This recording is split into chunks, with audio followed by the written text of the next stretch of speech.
বলমারীতে ৭৫টি শিক্ষা প্রতিষ্ঠানে ক্রীড়া সামগ্রী বিতরণ। বলমারী উপজেলা পরিষদের পক্ষ থেকে বিভিন্ন শিক্ষা প্রতিষ্ঠানে উঁচু নিচু বেঞ্চ, ক্রীড়া সামগ্রী বিতরণ করা হয়েছে। বুধবার বিকেলে উপজেলা পরিষদ মিলনায়তনে আনুষ্ঠানিকভাবে বিভিন্ন মাধ্যমিক বিদ্যালয়ের প্রধান শিক্ষকের হাতে এসব সামগ্রী তুলে দেওয়া হয়।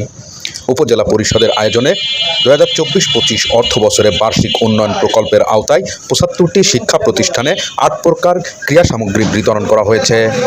উপজেলা নির্বাহী অফিসার ও উপজেলা প্রশাসক তানভীর হাসান চৌধুরীর সভাপতিত্বে অনুষ্ঠানে উপস্থিত ছিলেন।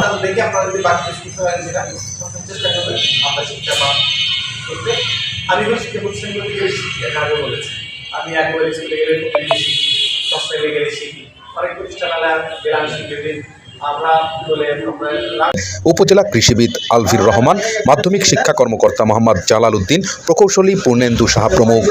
এছাড়া বিভিন্ন শিক্ষা প্রতিষ্ঠানের প্রধান শিক্ষক ও উপজেলার বিভিন্ন কর্মকর্তা কর্মচারী এ সময় উপস্থিত ছিলেন। মুক্তি 24।